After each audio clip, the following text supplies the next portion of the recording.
Settling is not an option for me. Everything I desire is already mine. What if you can have it all? Because every day is for the girls. Hello. Welcome back to another episode of For the Girls. I'm your host, Victoria Alario. And today we're talking about everyone's favorite saying, if he wanted to, he would. But we're going to switch it up and ask the question, what would change? What would happen? What would you do if you put that level of accountability on yourself? If you did things because you wanted to, if you wanted to, you would. And I was actually originally thinking about this, not even in a romantic way, because when I was coming up with the episode for today, I wanted to go the route of like business and like getting shit done. And I think a really common thread these days, at least I'm seeing it all over like my For You page, my social media, is that people want to become content creators, people want to become influencers, and everyone like wants to do these things, but nobody does what it takes to do it.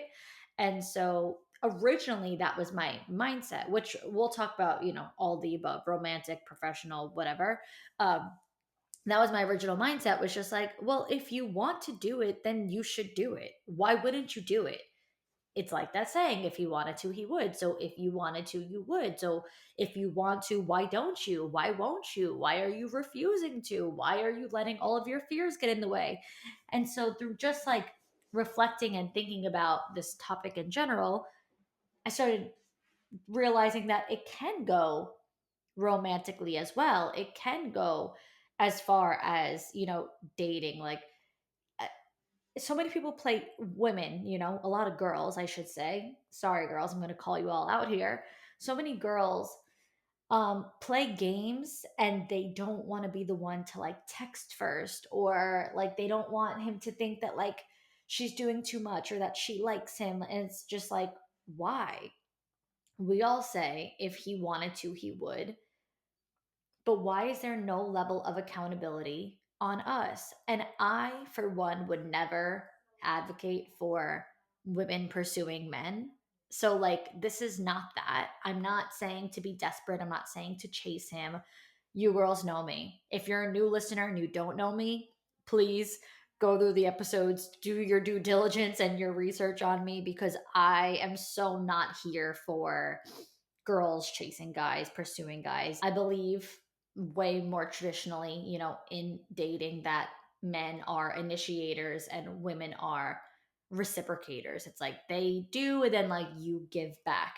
However, I am not here for games. I am not here for women dating with an immature mindset of like, I can't text him first. Like, let me be the one to say, I would text my now fiance back before we were even together if I wanted to.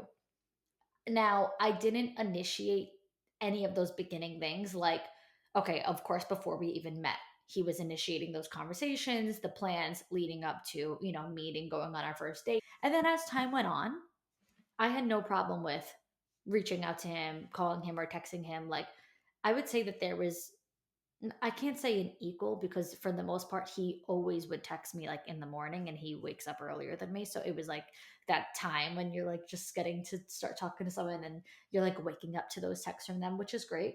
But it didn't happen all the time. And so when it didn't happen, I would text him. If I had something to tell him, I would text him.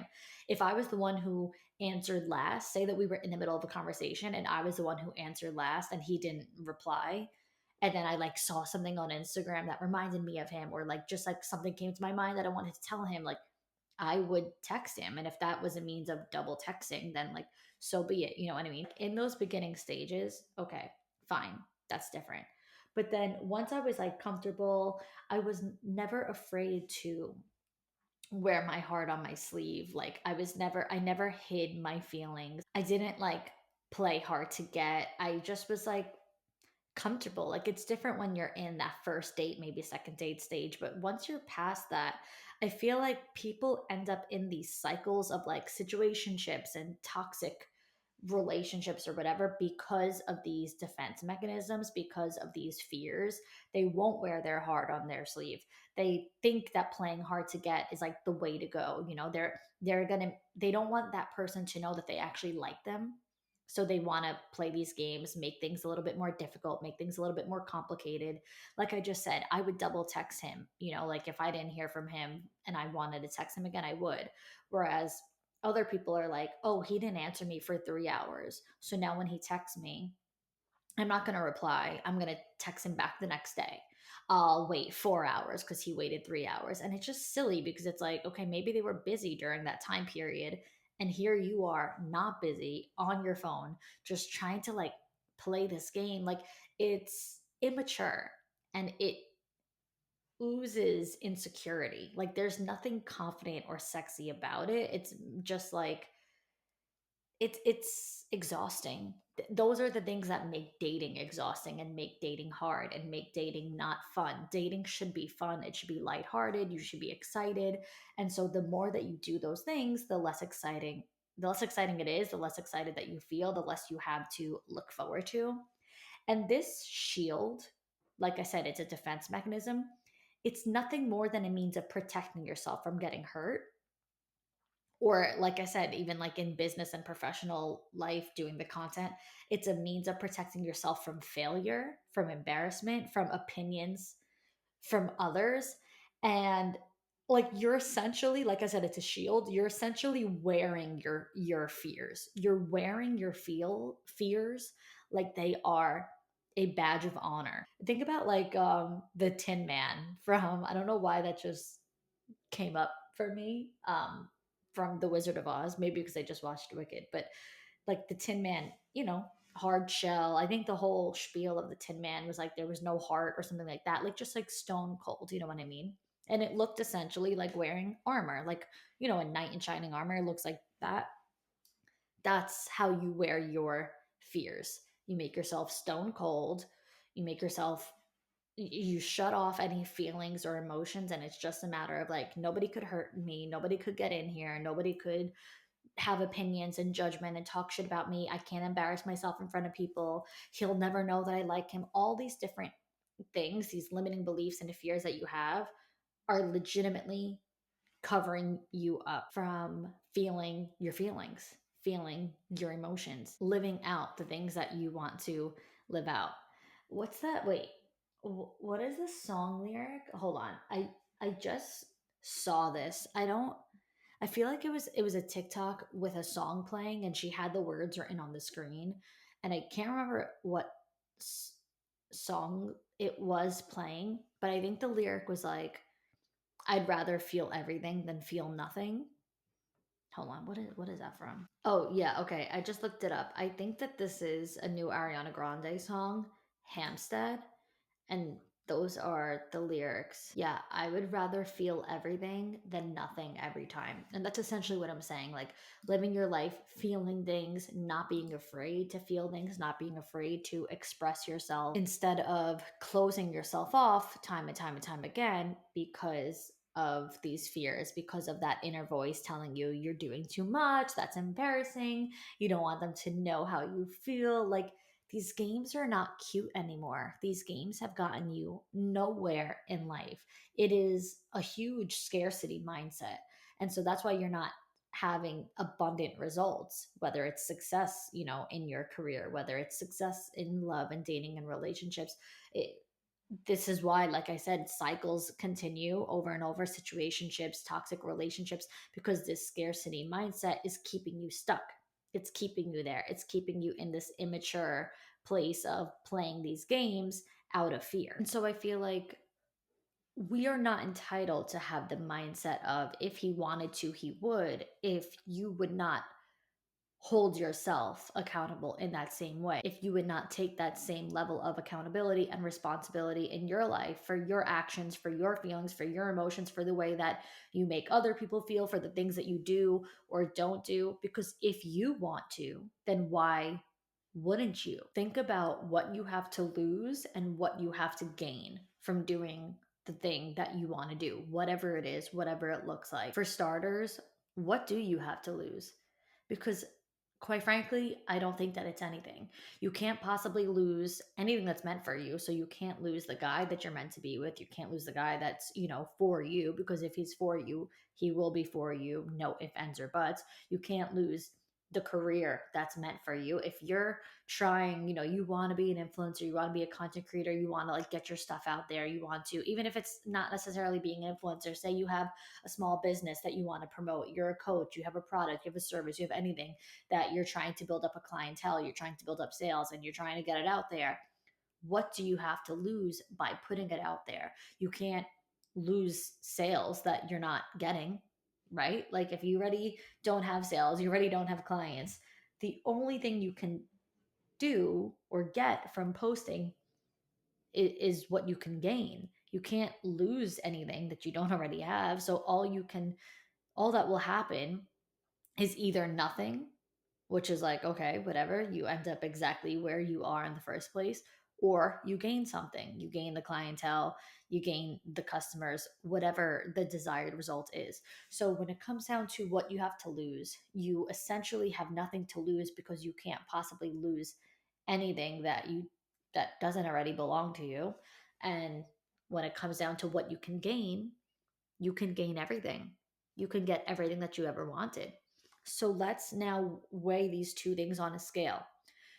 There's something you want to do, but you're not going for it, right? You have a million fears and all that. What's the absolute worst thing that can happen? The worst possible case scenario. Write it down, journal about it, put it out there right now. What is the absolute worst thing that can happen as a result? Okay? Hold that. Then on this end, what is the absolute best case scenario? What is the best thing that can happen as a result? What do you have to gain? How much can your life change as a result of, potentially doing this thing? Again, write that down, journal about it, have it out there, and hold that. Now, look at these two things and determine which one holds more value in your life. Which one is more important? Which one will get you further? Which one will make you happier? Which one makes more sense for the life that you are trying to lead? The best possible case scenario or the worst possible case scenario? And the answer to that question should be able to solve your problem right there. I haven't been doing this thing because I didn't really weigh out and see my two options and, determine what one will actually change my life for the better. So now that I see that the worst case scenario really holds no weight, holds no value in my life, is going to get me absolutely nowhere, then I do really want to do this thing and I do see the value in it. So I am going to go for it. And that could be with anything. It could be with romantic relationships. It could be with friendships. It could be with your job. What's the dream that you have? What are you looking to achieve? What are you looking to get out of this? And now, if it's something that you want that bad, why aren't you going for it? Why wouldn't you do it? To me, the answer is as simple as you don't actually want it that bad. You don't actually care about it as much as you are saying that you do. You might talk the talk, but you are not walking the walk. And there is a big difference there between what you say you want to do and then what you actually do. And that right there frustrates a lot of women in dating, especially when like guys tell them, I want to take you here, I want to take you there, I want to do this, I want to spend time with you. Like they tell them that they're going to make these plans with them and then they don't do it. So what do? You get frustrated. Well, he said he was going to take me out next week. He said we were going to do X, Y, and Z, and now I haven't heard from him. He told me he wanted to take me to that restaurant, and now we haven't gone. If he wanted to, he would. If he wanted to, he would. And they just say that over and over. He said he was going to do this. His words said that, but his actions say otherwise. And now he's not doing the thing that he said he was going to do. So that just means he doesn't want to do it. Because if he wanted to, he would. Okay, fine, fair. You're not wrong. You're not invalid. All of those feelings are valid. The frustration is valid. But why don't you get that frustrated with yourself? Why don't you call yourself out on your own BS too and say, I also liked him and I also wanted to talk to him, but I didn't reach out to him. I didn't contact him. Why? You wanted to, so why not? And also, when it comes to your goals and not going after them and having all these fears, what it really often translates into is just like excuses. And then the other thing, too, when it comes to your goals and the things that you claim that you want for yourself, that you want to go after, but the things that you don't actually do, sometimes those fears don't present themselves as conscious fears. Like you might not be fully aware that you are acting this way because of a fear. How it might actually translate is just through excuses. And so the underlying, like the subconscious thing there is that it's a fear, but what's coming to the surface and what's, coming out, the words you're saying, the action that you're taking, it's actually presenting itself as just excuses. Oh, I really want to do this thing, but I don't have the time. I don't have the energy. I have kids, so like it's really hard. I don't have the resources. I don't know how to do it. I don't have anyone to help me. I don't have the knowledge on that. I don't have the money to invest in that. So all these things are, showing themselves as excuses, but what it really comes down to deep down is that when there's a will, there's a way. You know that if you really wanted to do said thing, you would make it happen. Everybody knows that. Like at the end of the day, there really are no excuses. I always say everything after but is an excuse in a sentence, meaning I really want to, but XYZ. Everything after but is an excuse. And those excuses, like I said, like they're coming as a result of fear. So, first things first is that you have to do the work to figure out what those fears are, why they exist, and how you personally can overcome them. I think that, of course, my workbook that I just came out with would be perfect for this because this is a huge thing. If you go on my website, victorialario.com, you'll see the workbook for the girls who desire more. And this is right on topic. This is for the girls who desire more. So if you want more and you're having these fears and excuses come about, that's a great way to do the inner work to, get ahead of that and figure that out. But like I said, at the end of the day, no matter what those excuses or fears look like, sound like, whatever they are, we all know that if we wanted to, we would. And if we really wanted it bad enough, absolutely nothing would stop us. Nothing would get in our way. We would go to the ends of the earth to make it happen. And sometimes we feel like we don't have a choice, but the truth is we do.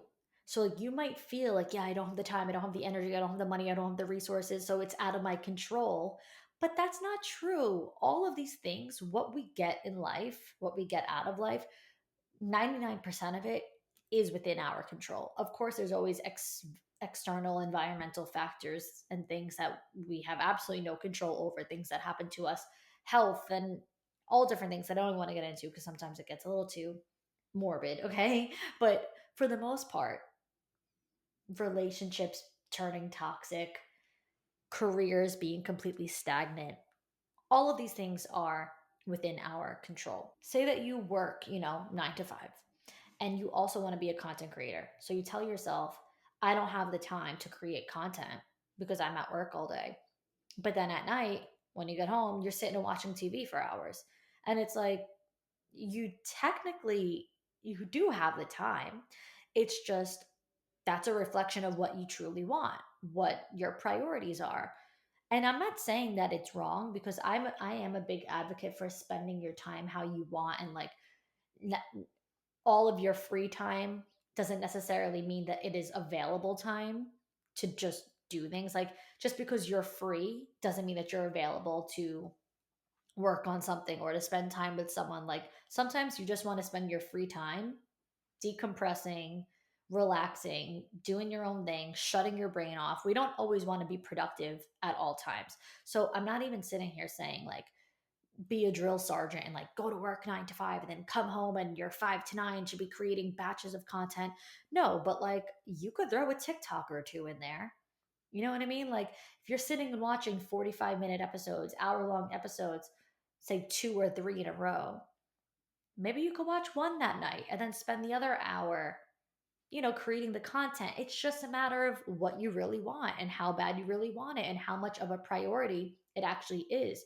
So when you are making these choices, saying, yeah, I don't have time to go to the gym, but then you're spending that time doing, other things, that is a reflection of what you actually want. So maybe at the end of the day, you don't actually want the things that you're saying that you want, you just want them because other people do. Sometimes we hear or see other people's results. You see the happy, healthy relationship. You see the fitness goals, the body goals, the dream body, whatever. The people that are in the gym all the time or dieting. You see the people that are growing on social media and making money, and so it's just like that.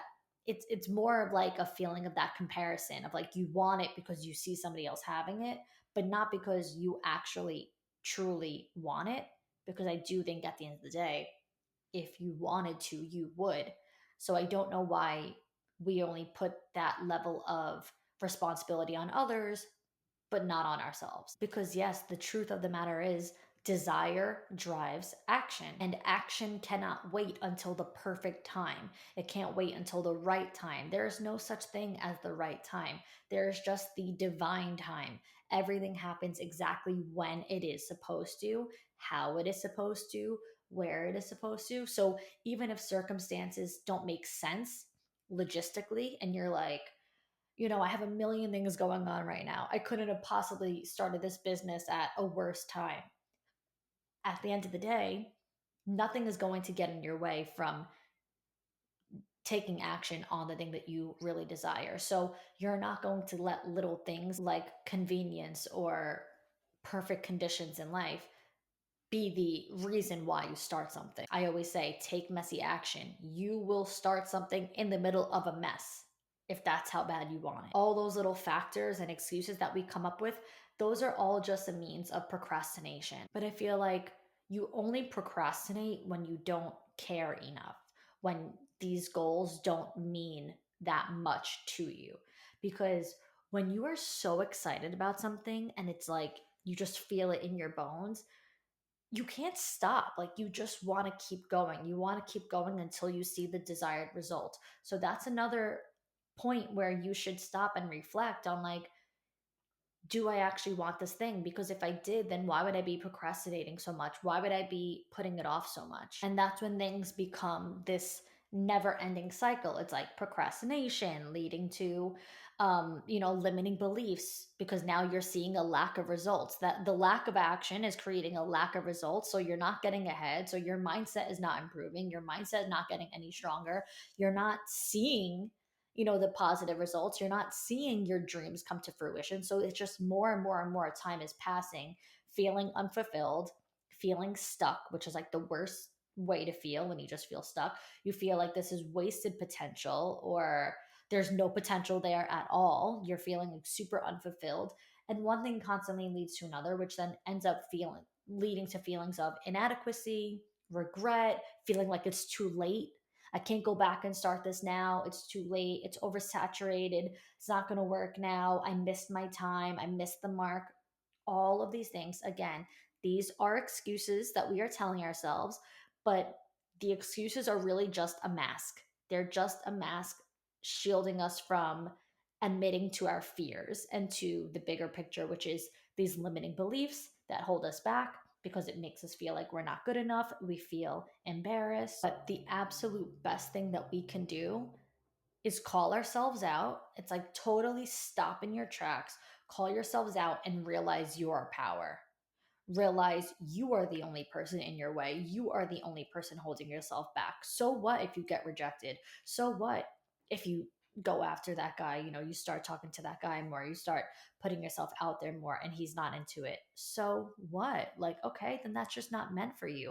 But he's not holding you back. You are holding yourself back. Your own limiting beliefs are holding yourself back. Same thing with every other, area that we talked about: work, business, fitness, anything. Who is in your way besides you? It's as if you're walking around with a mirror right in front of you and you're trying to like walk forward, but you keep bumping into this mirror. Like, at what point do you admit to yourself and own it to yourself that like you are right in your own way? You're just looking at yourself. No one else is stopping you. So now you own it, you take that accountability, and you ask yourself, if I really want this thing bad enough, and if I acted based on how much I desire this thing, what would I be doing right now? What would change right now? What habits would I start to incorporate into my life? And here's the thing, small, little, like bite sized, actionable steps, small little habits make very big changes in our lives. We don't have to overwhelm ourselves with a 12-step program of like, okay, you wanna, I always see these videos on TikTok that's like, if you wanna grow on social media, you wanna build your following, here are the things that you need to be doing right now. Then they give you a whole list of like um, algorithm things and tips and tricks, and this is what you need to be doing. Half the time, they all contradict each other. I'll see people say the best thing that you could do when you post a video is stay on TikTok. Like, post a video, stay on TikTok, engage with other people, like and comment and repost, and like be active on TikTok as soon as you post. They're like, don't post and ghost. Other people say, as soon as you post, you have to close out the app. Don't like anything, don't comment anything, don't repost anything. Post a video and close out the app. And that's the best way to see growth. These people, it's overwhelming. It's all different things. It's so much information. It's an information overload that creates like a paralyzing, manner. It makes people stop in their tracks because too much at once is overwhelming and you don't know where to begin. So I think creating very small habits and just doing what feels right for you, that's what's going to create bigger and better changes in your life. Let's say, for example, that it is, the content creation. Say that you are trying to, you know, get yourself out there. Don't worry about the algorithm and the right time and whatnot. Post the videos that feel good, one a day. Skip an episode of a show instead and do one video, whatever it is. Like, or create content around what you are genuinely doing. So you don't even have to skip out on anything. Like right now, I've been creating a day in my life videos.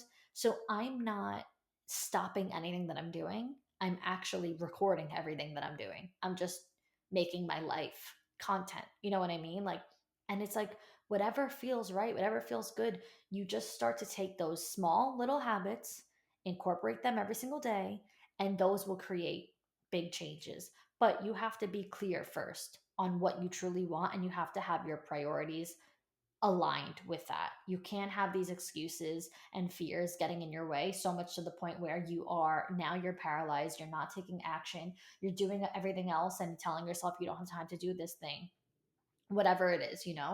And then, yes, when it comes to um, the relationships and the dating, and maybe there's not like action steps that you should be taking. It's more of like mindset habits that you need to change, and like getting that voice out of the back of your head that tells you that's embarrassing, don't do that, don't reach out, don't show interest. Why not? Switch up your mindset to say, I am going to wear my heart on my sleeve, because the more vulnerable I am, yeah, the more likely I am to get hurt, because vulnerability um, allows opportunity and room for pain and heartbreak and all that. But the more likely I am to find something real, because vulnerability meets vulnerability. It's the games that meet games. Everything is your mirror. So what you put in is what you're going to get back, and so on and so forth. I just talked about this in the last episode. Um, and so the moral of the story is like, the more that you start to build your confidence around wearing your heart on your sleeve, the easier dating is going to become. Actually opening up both of your hearts to a more meaningful relationship rather than these toxic situationships that just go and go and go in these cycles that you get nothing out of. So start small, get your priorities aligned, and be really, really, really honest with yourself. Get so honest. Ask yourself questions. What have I been putting off? Why haven't I started? Do I really want this? How bad do I want this? What's the worst case scenario? What's the best case scenario? If I acted, out of my desires, because desire drives action, what would I be doing right now?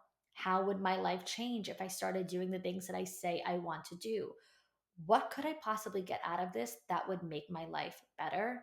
And why am I not acting on it? Why am I not going for it? I'm sorry if this is like too tough love, but a lot of my inner work and healing and maturing and growing really always came from just calling myself out and holding myself accountable, not sugarcoating things for myself, being real, being honest, digging deep, and saying, like, okay, like if this is what I want, then this is what needs to change.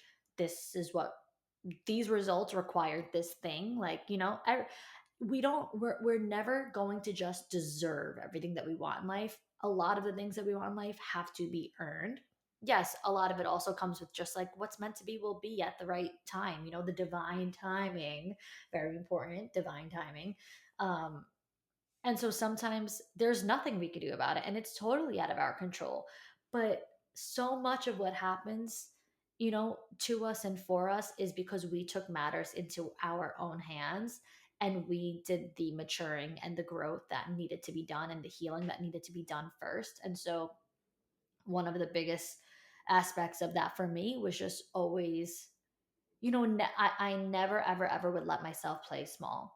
And even in dating, you girls know I was single for so long. Like I used to be so in my masculine. I used to be so immature and shielded and guarded and had, all these walls up and all these defense mechanisms of like, let me just not rely on you. Let me just not even bother with you. Like I never wanted to like get hurt. I never wanted to have my time wasted. And like none of that ever got me anywhere. And it all worked out exactly when and how it was supposed to because I spent the years doing the work that needed to be done. And then by the time that I did meet him, I was so prepared. And I was so like at that point unafraid of, being hurt because when you really feel something, you want to put yourself out there, wear your heart on your sleeve and have the mindset of like I want to, so I will. If he wanted to, he would. If I wanted to, I would. And if you wanted to, you would. So that is all that we have for today. I highly recommend for those of you listening to get the workbook if you have not yet. It is linked in the show notes. It's on my website, victorialario.com. And get to work. Thank you, girls, so much for listening. Until next time, girls.